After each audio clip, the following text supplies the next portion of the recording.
बड़ा ही अस्थिर है लोंडा। पीछे पीछे खींच खींच पीछे पीछे खींच आगे खींच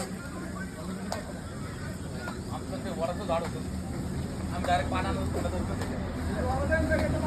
नाही नाही तसं नाही रे हे धोक्या बस रे वर तुटून जाईल. काठी काढते काढून घेशील रे काठी घेशील रे काढून सुप्रिया सुप्रिया सुप्रा इंडस्ट्री आज गेलं शेवकांना.